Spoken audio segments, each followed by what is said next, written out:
Hi, this is Ravi తొంగల. TDP అధినేత చంద్రబాబు నాయుడు వాలంటీర్లకు good news చెప్పారు. వచ్చే ఎన్నికల్లో ఈ ఒక్క పని చేస్తే చాలు, మీకు ఇంకా తిరుగులేదని చెప్పారు. ఎందుకే చంద్రబాబు నాయుడు చెప్పిన ఆ గుడ్ న్యూస్ ఏంటి, వాలంటీర్లకి సంతోషానికి కారణాలేంటి? ఇదే అంశంపై మనతో మాట్లాడేందుకు ప్రముఖ జర్నలిస్ట్ సిఎస్ రావు గారు ఉన్నారు. ఆయన అడిగి మరిన్ని వివరాలు తెలుసుకుందాం. సార్ నమస్కారం. సార్ నమస్తే రవి. సార్, వాలంటీర్లకి చంద్రబాబు నాయుడు చెప్పిన గుడ్ న్యూస్ ఏంటి సార్? సో ఒకటేంటంటే, జగన్మోహన్ రెడ్డి చాలా బలమైనటువంటి క్యాంపెయిన్ ఏం చేస్తున్నారంటే, ఒకవేళ చంద్రబాబు నాయుడు కనుక గెలిస్తే ఇప్పుడు ఇస్తున్నటువంటి సంక్షేమ పథకాలు ఏదైతే ఉన్నాయో అవి రద్దు అయిపోతాయి, చెయ్యరు, అవి అమలు చేయరు అనేది ఒకటి చెప్తున్నారు ఆయన. తర్వాత ఇంకోటి చెప్తున్నారంటే, వాలంటీర్లు ఆల్మోస్ట్ దాదాపు 1,00,000 దాకా ఉన్నట్టున్నారు. వాలంటీర్లు 1,50,000 మంది ఏదో ఉన్నారని చెప్తున్నారు. సో ఆ వాలంటీర్లు అనేది జగన్ యొక్క సైన్యంగా ఆయన చెప్తున్నాడు. జగన్మోహన్ రెడ్డి తన సొంత సైన్యంగా చెప్తూ ఉన్నారు. ఎప్పుడో విజయసాయి రెడ్డే చెప్పాడు, ఇది వైఎస్ఆర్ కాంగ్రెస్ పార్టీ నామినేటెడ్ పోస్టులు ఇవన్నీ అని చెప్పి. సో వాళ్ళకి హానరోరియం 5,000 ఇచ్చేస్తే హానరోరియం వాళ్ళు సర్వీస్ చేస్తున్నారు, వాలంటీర్లు సర్వీస్ చేస్తున్నారు. అందుకే వాలంటీర్లు అనేటువంటి పేరు పెట్టారు. సో కరుడు కట్టినటువంటి వైఎస్ఆర్ కాంగ్రెస్ పార్టీకి సంబంధించినటువంటి వాళ్ళని ఎంపిక చేసి పెట్టామని చెప్పి అప్పట్లో విజయసాయి రెడ్డి ఒక ప్రైవేట్ సంభాషణలో చెప్పినప్పుడు ఆ వీడియో కూడా లీక్ అయింది, అది వైరల్ కూడా అయింది అప్పట్లో. ఇప్పుడు ఏం చెప్తున్నారు, ఒకవేళ కనుక చంద్రబాబు నాయుడు అధికారంలోకి వస్తే వాలంటీర్ల వ్యవస్థను రద్దు చేస్తారు, వాలంటీర్లు అందరూ కూడా ఈ పారితోషికాన్ని కోల్పోతారు, ఈ ఉద్యోగాన్ని తస్మాత్ జాగ్రత్త, మీరు ప్రతి ఇంటికి వెళ్ళి వైఎస్ఆర్ కాంగ్రెస్ పార్టీ గెలిచేలా మీరు ప్రయత్నం చేయండి, అలాగే దొంగ ఓట్లు జరిపించండి, ఉన్న ఓట్లు తీసేసేయండి, తెలుగుదేశం పార్టీకి సంబంధించినటువంటి అనుకూలమైనటువంటి ఓట్లు తీసేసేయండి, దొంగ ఓట్లు చేర్చండి, వైఎస్ఆర్ కాంగ్రెస్ పార్టీ గెలిపించండి. ఇది వాళ్ళకి ప్రైవేట్గా ఇస్తున్నటువంటి ఒక సందేశం అని చెప్పి తెలుగుదేశం పార్టీ అనేక సందర్భాల్లో చెప్పింది. మనం చెప్పడం కాదు, తెలుగుదేశం పార్టీ చెప్పింది. ప్లస్ వాలంటీర్ల వ్యవస్థ మీద ఎన్నికల కమిషన్కే ఫిర్యాదు చేశారు. వాలంటీర్ల వ్యవస్థను ఎన్నికల ప్రక్రియకి దూరంగా ఉంచాలని చెప్పి చాలా క్లియర్గా ఎన్నికల కమిషన్ చెప్పడం జరిగింది. అయినప్పటికీ వాలంటీర్ల వ్యవస్థని వాలంటీర్లను అడ్డుపెట్టుకొని వైఎస్ఆర్ కాంగ్రెస్ పార్టీ ఏం చేస్తుంది, దొంగ ఓట్లు చేర్చేటువంటి కార్యక్రమం, అలాగే ఉన్న ఓట్లు తీసేసేటువంటి కార్యక్రమం చేస్తూ ఉందనేది తరచూ వాళ్ళ మీద వస్తున్నటువంటి ఆరోపణ. ఏ విధంగా చేస్తున్నారు వాళ్ళంటే, బిఎల్ఓలు, బూత్ లెవెల్ ఆఫీసర్స్, వాళ్ళు వచ్చినటువంటి ఫామ్ 6 కానీ ఫామ్ 7 కానీ పరిశీలించి ఓట్లను చేర్చడమా లేదంటే తీసివేయటమా అనేది చేయాలి. కానీ ఈ బూత్ లెవెల్ ఆఫీసర్స్ ఏం చేస్తున్నారు, వాలంటీర్లను పక్కన పెట్టుకొని, చాలామంది, అందరూ మనం చెప్పలేం కానీ చాలామంది ఏం చేస్తున్నారంటే వాలంటీర్లను పక్కన పెట్టుకొని వీళ్ళు తెలుగుదేశం పార్టీకి సంబంధించినటువంటి వాళ్ళ లేదంటే వైఎస్ఆర్ కాంగ్రెస్ పార్టీకి సంబంధించినటువంటి వాళ్ళ అనేది కేటగరైజ్ చేసేసి వాలంటీర్లు చెప్పిన విధంగా వాళ్ళు ఓటర్లను కొత్త వాళ్ళని చేర్చుకోవటము లేదంటే తొలగించడం అనేది చేస్తున్నారు అనేది తరచూ వినిపిస్తుంది, ఈ మధ్య కాలంలో వినిపిస్తుంది. ఆ మేరకు ఎలక్షన్ కమిషన్ కూడా కంప్లైంట్ చేసింది తెలుగుదేశం పార్టీ. ప్రతి నియోజకవర్గంలో కనీసం 25,000 ఓట్లు తెలుగుదేశం పార్టీకి సంబంధించినటువంటి సానుభూతి పనులు తీసేయాలనేది ఒక లక్ష్యంగా పెట్టారు.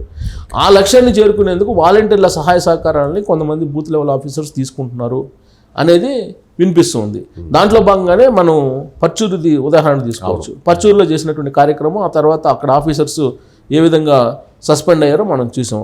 అలాగే తిరుపతి ఉప ఎన్నికల్లో ఏ విధంగా దొంగ ఓట్లు చేర్చారనేది కూడా బయటపడింది, ఎన్నికల కమిషన్ గుర్తించింది. సో కాబట్టి ఇక్కడ మనం అబ్జర్వ్ చేస్తే కనుక వాలంటీర్ల వ్యవస్థ అనేది ఒక ప్రైవేటు సైన్యంగా జగన్మోహన్ రెడ్డికి పనిచేస్తుంది అనేటువంటిది ఒకటి వెళ్ళిపోయింది. అయితే ఈ మధ్యకాలంలో వాలంటీర్లో అవేర్నెస్ వచ్చేసి రాష్ట్ర ప్రయోజనాలు కాపాడుకోవాలి అనేటువంటి ఒక ఆలోచన చాలామంది వాలంటీర్లు వచ్చింది. అందుకే ఆ మధ్యకాలంలో అంగన్వాడీలు సమ్మె చేసినప్పుడు కూడా అంగన్వాడీలకి సమాంతరంగా ఈ వాలంటీర్ల వ్యవస్థని ఉపయోగించాలి అని చెప్పి ఆలోచన చేసినప్పుడు ప్రభుత్వం వాలంటీర్లు సహకరించకపోగా అంగన్వాడీలకు మద్దతుగా వాళ్ళు కూడా సమ్మెకి దిగేటువంటి పరిస్థితికి వచ్చారు. అంటే వాళ్ళు కూడా చదువుకున్నటువంటి వాళ్ళే, సమాజాన్ని చూస్తున్నారు వాలంటీర్లు.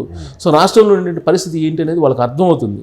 సో ఇప్పుడు మనకు వచ్చేటువంటి గౌరవ వేతనం లేదంటే పారితోషికం 5,000 నెలకి ఇంపార్టెంటా లేదంటే రాష్ట్రానికి సంబంధించినటువంటి భవిష్యత్తు ఇంపార్టెంటా అనేటువంటి యాంగిల్లో వాలంటీర్లు ఇప్పుడు ఆలోచనలో పడిపోయారని చెప్పి గ్రహించారు చంద్రబాబు నాయుడు.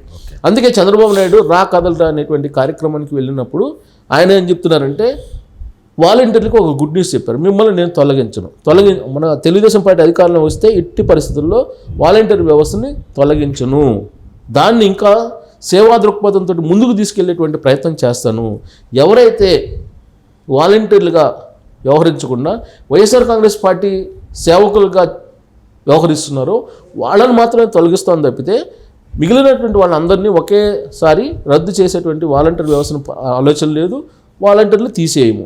అయితే మీరు ఇప్పుడు చేయాల్సిన పని ఏంటంటే రాష్ట్ర ప్రయోజనాల కోసం, రాష్ట్ర భవిష్యత్తు కోసం ఇప్పుడు తెలుగుదేశం పార్టీకి లేదంటే చంద్రబాబు నాయుడుకి ఒక స్టార్ క్యాంపెయినర్గా మారిపోయి సూపర్ సిక్స్ని మీరు ప్రచారం చేయండి.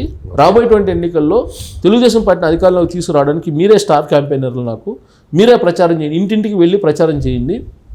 జగన్మోహన్ రెడ్డి వల్ల రాష్ట్రం భ్రష్టు పట్టిపోతుంది, తెలుగుదేశం పార్టీని గెలిపించుకుందామని చెప్పి మీరు ప్రచారం చేయండి అని చెప్పి ఆయన ఒక పిలుపును ఇవ్వడం జరిగింది రా కదలిరా ప్రోగ్రాం సందర్భంగా.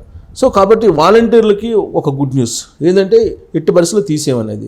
సంక్షేమ పథకాలు ఏవైతే ఉన్నాయో సంక్షేమ పథకాలని తీసేసేటువంటి ఆలోచన లేదు.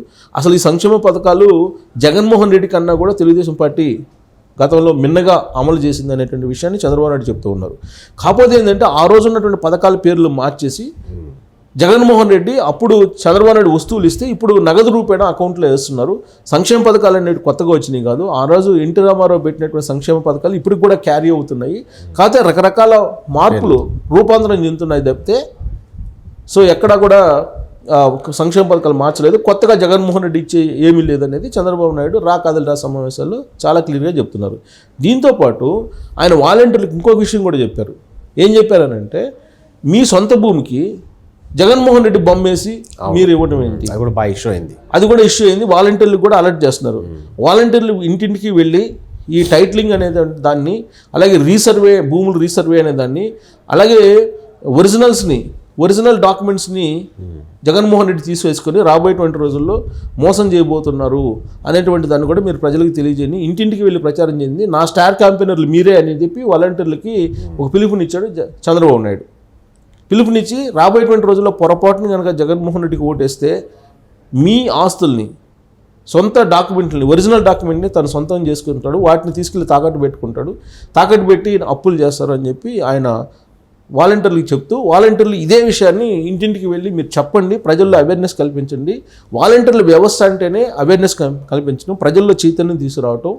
మీరేదో పెన్షన్ పోయి తీసుకెళ్ళి ఒక 3,000 రూపాయలు నెలల్లో ఇచ్చి రావటం కాదు, మీరు వాళ్ళలో చైతన్యం కలిగించండి. రాష్ట్రం ఏ విధంగా వెనకబడిపోతుంది, రాష్ట్రం ఏ విధంగా నష్టపోతుంది, రాష్ట్రం ఏ విధంగా విధ్వంసకరంగా మారుతుంది, ఈ విషయాన్ని మీరు ఎలివేట్ చేయండి.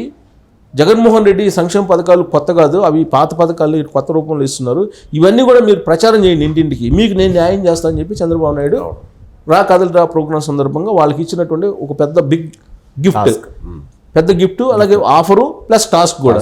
సో స్టార్ క్యాంపెయినర్లుగా వాలంటీర్లను భావిస్తున్నాడు చంద్రబాబు నాయుడు, తన సొంత స్టార్ క్యాంపెయినర్లుగా చంద్రబాబు నాయుడు ఈ వాలంటీర్లను భావిస్తున్నటువంటి తరుణంలో రాబోయేటువంటి రోజుల్లో మరి వాలంటీర్లు చంద్రబాబు నాయుడు చెప్పినటువంటి విధంగా, చంద్రబాబు నాయుడు ఇచ్చినటువంటి దిశానిర్దేశాన్ని బేస్ చేసుకుని వాళ్ళు వెళ్ళి ప్రచారం చేస్తారా, లేదంటే ఈ టైటిలింగ్కి సంబంధించిన ఇష్యూస్ అన్నీ వాలంటీర్లకు తెలుసు కాబట్టి ఇవి కనుక చెప్పకుండా ఉంటే రాబోయేటువంటి రోజుల్లో వచ్చే పరిణామాలు కూడా వాలంటీర్లకు బాగా తెలుసు మిగతా వాళ్ళకన్నా కూడా. కాబట్టి చంద్రబాబు నాయుడు ఇచ్చిన దిశానిర్దేశాన్ని వాళ్ళు యాస్టీస్గా అమలు చేసి వాళ్ళు వాలంటీర్లు అంటే సేవకులుగా, సమాజ సేవకులుగా, పౌర సేవకులుగా ఉన్నారు కాబట్టి పౌర సేవను అందించడానికి మరింత మెరుగైన సమాజం కోసం చంద్రబాబు నాయుడు ఇచ్చిన దిశానిర్దేశాన్ని అనుసరిస్తారా లేదా అనే దాని మీద రేపు రాబోయేటువంటి ఎన్నికలు ఆధారపడి ఉన్నాయి. స్టార్ క్యాంపెయినర్లు అనే దాన్ని మాత్రం నమ్ముతున్నాడు చంద్రబాబు నాయుడు, వాళ్ళే తన స్టార్ క్యాంపెయినర్లు అని. సో ఆ నమ్మకాన్ని ఉమ్ము చేస్తారా లేదంటే నమ్మకాన్ని కొనసాగిస్తారా అనేది చూడాలి. Okay sir, thank you.